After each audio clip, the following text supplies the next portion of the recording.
नमस्कार महाराज, कापसामध्ये बीनाशक वापरायचं का नाही वापरायचं आणि वापरायचंच राहिलं तर कुठलं वापरायचं? तर महाराज आज आपण ते लक्षात घेणार आहोत आणि कसं वापरायचं हे लक्षात घेणार आहोत। तर महाराज कापसामध्ये जे तणनाशक वापरलं जातं ते आहे पेंडामिथलिन 38.7% CS फॉर्म्युलेशन म्हणजे कॅप्सूल सस्पेन्शन। तर राजे हो, याचं काम कसं करतं हे लक्षात घ्या। आजपर्यंत तुमच्या जवळ बरेच कंपनीचे एम्प्लॉई तुमच्या गल्लीमध्ये आले असतील, तुमच्या चौकामध्ये आले असतील आणि त्यांनी तुम्हाला व्यवस्थित माहिती दिली असेल किंवा देताना काही चुकलं असेल तर आपण काय होतो, आपली थोडीशी चूक तेरा एक गलत कदम और तेरी पूरी संतलत खत्म। तर तसं होऊन जातं महाराज, आपला एक चुकीचा कदम आणि आपला पुरा प्लॉट खत्म असं होऊन जातं राजा हो। तर हे वापरण्याच्या पूर्वी काळजी घ्या, नाही तर काय आहे सुरुवात होण्याच्या पहिलेच आउट होऊन जातं माणूस। हे लक्षात घेणं गरजेचं आहे महाराज। तर याची पूर्ण माहिती समजून घ्या की हे काम कसं करतं उगवण्यापूर्वीचं तणनाशक। नाही तर आपण मारतो, काहींना रिपोर्ट येतात, साहेब याचे रिपोर्ट नाही, याचे खराब येत आहेत किंवा याला वापरायचं का नाही वापरायचं, असे बरेच प्रॉब्लेम येतात महाराज। मीही कंपनीमध्ये होतो, आम्हीही भरपूर केसेस हँडल केलेल्या आहेत या। तर राजे हो, थोड्या गोष्टी आपण लक्षात घेऊ। तर राजे हो, pendimethalin 38.5% 38.7% CS capsulation capsule suspension CS formulation. महाराज हे CS म्हणजे काय? हे यांना येडं लागलंय का? कधी CS टाकता, कधी EC टाकता, कधी WDG टाकता, हे कधी विचार केलाय का महाराज तुम्ही? तर हे महाराज हे गरजेचं का आहे ते इथे तुम्हाला समजेल। इथे CS फॉर्म्युलेशन आहे, आपण CS वर बोलू। Capsule suspension, capsule suspension.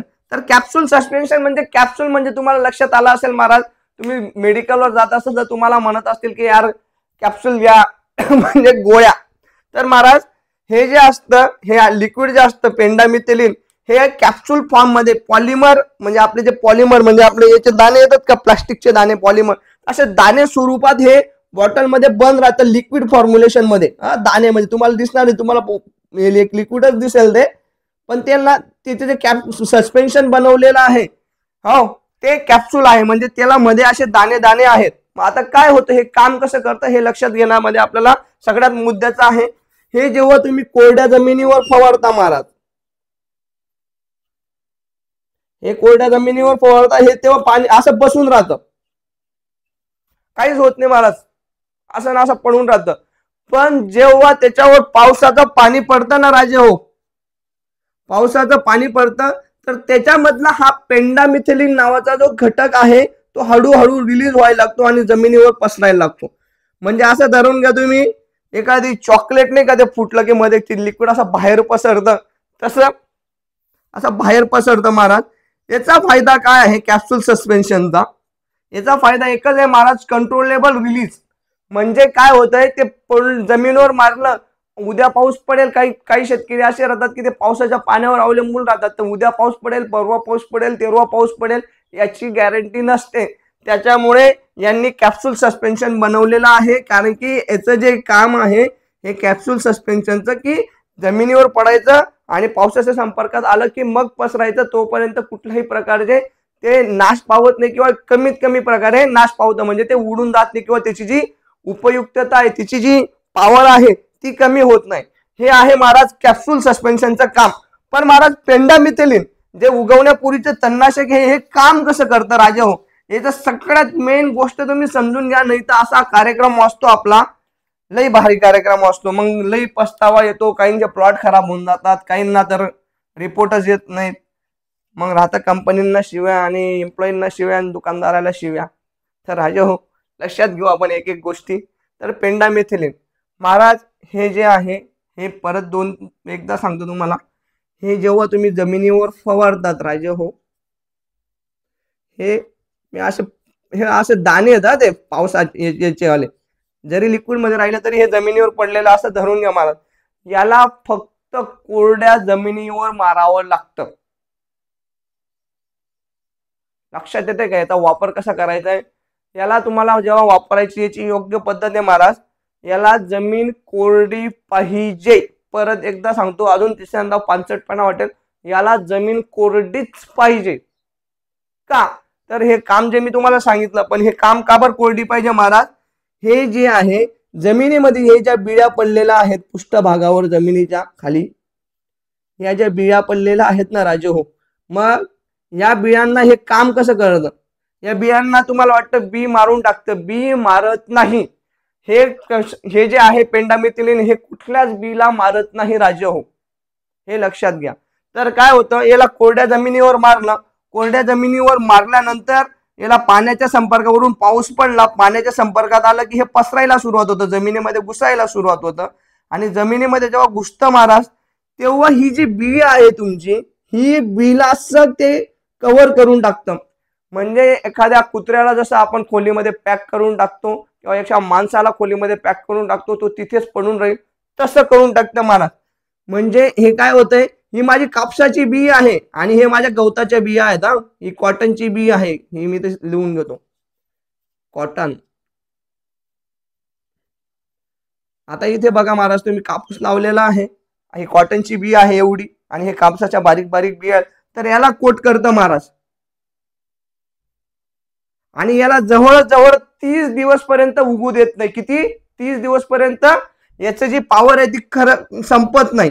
त्याच्यामुळे तुम्हाला काय वाटतं माहितीये का, माझा जो हा कापूस आहे हा उगटून येतोय, माझा कापूसाचं बी एकदम चांगलं उगतंय, पण गवत उगत नाही. अशा पद्धतीने हे काम करतं. मग तुम्हाला आणि मला एक प्रश्न पडला असेल, का हो साहेब, हे जे आहे हे जर ह्या बीला कोट करतं तर हे कॉटनच्या बीला करत नाही का? नाही महाराज, तिचे काहीतरी क्रायटेरिया ठरलेले आहेत. त्याच्यामध्ये क्रायटेरियामध्ये सगळ्यात महत्वाचा क्रायटेरिया जे आहे, जे बाजरीच्या दाण्यापेक्षा बारीक बी असेल, काय म्हणतोय मी परत, जे बाजरीच्या दाण्यापेक्षा बारीक बी असेल हे त्यालाच कोटिंग करतो, हे त्यालाच कोटिंग करतं. त्याच्यामुळे याचा काय फायदा होतो, कॉटनची बी जी आहे ही बाजरीच्या दाण्यापेक्षा मोठी आहे, त्याच्यामुळे ही याला कोट करत नाही. त्याच्यामुळे तुम्ही बरेच लोकांकडून ऐकलं असेल की साहेब मी सोयाबीनला बी वापरतो, साहेब मी भुईमुगाला बी वापरतो, साहेब मी चवळीला बी वापरतो. का वापरता राजे हो? त्याची केमिस्ट्री तशी आहे. आणि याची केमिस्ट्री काय आहे, आपल्या ज्या मी सगळ्या बिया सांगितल्या या जवळपास कपाशीच्या बिया एवढ्या आहेत, कॉटनच्या बीची जेवढी साईज आहे तेवढ्या आहेत, किंवा कॉटनच्या बी पेक्षा मोठ्या आहेत. त्याच्यामुळे ते लेबल क्लेम नसताना सुद्धा वापरलं जातं राजा. नंतर आपला हरभरामध्ये सुद्धा वापरलं जातं, हरभऱ्याला लेबल क्लेम नाही राजा हो, तरी वापरलं जातं. कारण का, तशी केमिस्ट्री वर्क होते. पण सगळ्यात महत्वाचा मुद्दा मी जे तुम्हाला सांगितलं की पाऊस पडल्यानंतर याचा काहीच उपयोग नाही. म्हणजे कोरड्या जमिनीतच का मारायचं साहेब, पाऊस पडल्यानंतर का नाही मारायचं? आता समजून घ्या, माझी आज मी 25 मेला कपाशी लावणार आहे, 25 मेला कपाशी लावणार आहे, माझी ठिबक आहे, मला माहित आहे की मला पाऊस, माझी जमीनमध्ये ठिबक आहे, ड्रीप आहे माझी वाली, मी मनाला पटेल तसं पाणी देईन, काही टेन्शन नाही, मी फवारलं का पाणी देईन. पण महाराज तुमचं जर महाराज 23 मेला मजबूत पाणी पडून गेला ना, मजबूत पाणी 23 मेला जर मजबूत पाणी पडून गेला महाराज तुमच्या जमिनीवर, आणि तुम्ही म्हणाला आता 23 मेला मग आता मी 2 दिवस थांबून घेतो, माझी वाफ येऊन जाईल. मग माझी वाफ आली महाराज 27 मेला, आणि 27 मेला मी आता काय करतो, वाफ आली का, मग मी हे तणनाशक मारून देतो. तर हे तणनाशक मारून देण्याचा तुम्हाला उपयोग 0% होईल महाराज. किती टक्के? 0%. जर तुमचा जर मारण्याच्या पूर्वी कुठल्याही परिस्थितीमध्ये तुमची जमीन जर जवळपास अर्ध्या फुटापर्यंत ओल गेली असेल तर, किंवा अर्ध्या बी नाही महाराज, काहीतरी इतक्या बिल्लासभर अर्धा धरून घ्या, किंवा इतकी जरी ओल गेली असेल महाराज, तरी याचा उपयोग एकदम कमी होऊन जातो. म्हणजे 10 ते 0% पर्यंत याचा उपयोग होतो महाराज. तुम्ही म्हणा येडा लागलाय का, कसं काय म्हणतोय तू असं, तर तेही सांगतो महाराज. काय होतं महाराज, जेव्हा पावसाचं पाणी तुमचं 23 मेला पावसाचं पाणी पडून गेलं, किती? 23 मेला राजावर लक्षात येतंय का? 23 मेला पावसाचं पाणी पडून गेलं माझ्या या जमिनीवरती. तर काय होतंय महाराज, माझं हे काँग्रेसची बी आहे, माझी ही हळदीची बी आहे, ह्या ज्या बिया आहेत यांना कोंब फुटून जातो राजे हो 2 दिवसामध्ये. यांना काय फुटतो? कोंब फुटतो. आणि नंतर हे कोंब जो आहे भलेही तो जमिनीच्या बाहेर आलेला नसेल तरी यांना मोड फुटून जातो. वातावरण तसं राहतं. आता जसं वातावरण आहे मस्त पावसासारखं, पाऊस जरी पडला नाही तरी कोंब फोडून देतं महाराज. त्याच्यामध्ये काय होतं, त्याच्यामुळे हे जे औषध आहे याची कंडिशन अशी आहे, हे फक्त आणि फक्त बीला कोट करतं. कोंब फुटलेल्या बियाला हे कोटिंग करू शकत नाही. आणि जर हे कोटिंग करू शकत नाही तर ते बी तुमचं उगूनच येईल. आणि उगून आलं की मग तुम्ही म्हणता साहेब मला रिपोर्ट भेटला नाही, मला कंपनीवाल्यांनी तसं सांगितलं होतं. अरे कंपनीवाल्यांसाठी कसं असतं राजे हो, त्यांना त्यांचा माल विकायचा राहतो. ते काही घोडीला घोडं एखादी टायमाला लावून देतात, प्रत्येक लावत नाही. जे इमानदार असतील ते तुम्हाला इमानदारीचं सांगतील. पण कसं असतं, वरून प्रेशर राहिला की ते बिचारांना प्रॉब्लेम येऊन जातो. पण तुम्ही हा व्हिडिओ बघितला की मग तुम्हाला समजून जाईल की याला वापरायचं कधी. तर समजलंय का महाराज? परत एकदा याला कोरड्या जमिनीत वापरायचं. पाऊस जर पडून गेला असेल, अर्धा फुटापर्यंत जर ओल गेली असेल, नंतर तुमची जमीन पूर्ण जरी कोरडं झाली तरी याचा उपयोग नाही, कारण की तुमचं बी उगून येईल आणि हे बीला कोटिंग करत नाही. ऐसा काम है इसका. तर महाराज आता राहिला मुद्द्याचा विषय की याचा कोणत्या कोणत्या कंपनीचे वळतात आणि हे वापरायचं कुठल्या कंपनीचं. तर महाराज मी तुम्हाला पहिला मुद्दा सांगतो. तुम्ही माझं वैयक्तिक मत विचाराल वापरायचा का, तर मी म्हणतो की याला शक्यतो टाळा महाराज, वापरू नका. याचे प्रॉब्लेम असे येतात, जर ओव्हर डोस होऊन गेला ना, नुकसान काय आहेत, चॅलेंजेस काय. डोस जर आपला ओव्हर होऊन गेला ना तरी प्रॉब्लेम येतो महाराज. प्रॉब्लेम काय येतो, आपली जी कपाशी आहे ना अशी सारखी उगत नाही किंवा एकदम लहान उगते जेव्हा चाल करत नाही. बऱ्याच शेतकऱ्यांना हे औषध मारल्यानंतर बऱ्याचदा प्रॉब्लेम आलेच असतील.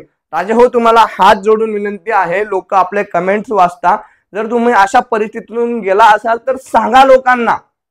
नाही तर काय आहे, मालकाने बाटली मजुराकडे दिली, त्याने 70 टाकायला लावलं, त्यांनी 100-150 घुमावलं आणि प्रॉब्लेम आला. प्रॉब्लेम दुकानालाही प्रॉब्लेम, कंपनीलाही, सगळ्यांना, शेतकऱ्यालाही प्रॉब्लेम, सगळ्यांना प्रॉब्लेम होतो. तर अशा प्रॉब्लेम पासून वाचण्याचा जास्तीत जास्त प्रयत्न करा राजे हो. येतंय ना लक्षात? तर राजे हो, तर याच्यामध्ये सगळ्यात जास्त महत्वाचं म्हणजे अजून वापरताना फक्त आणि फक्त ब्रँड कंपनीचेच औषध वापरा राजे हो, ब्रँड कंपनीचे. कारण की माहिती आहे का, 50-100 रुपयासाठी कार्यक्रम लावण्यात काही मजा नाही, समजलं का गांजा गँगचे अध्यक्ष. तर कोणत्या कंपनीचे ब्रँड आहेत, तर मला मी जेवढे बघितलेत महाराज, तर युपीएलचं दोस्त सुपर म्हणून येतं आणि स्टॉम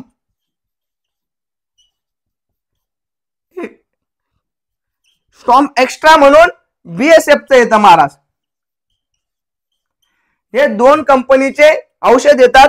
हे काय करायचं, 70 ml 15 लिटरच्या पाण्यासाठी वापरायचं महाराज.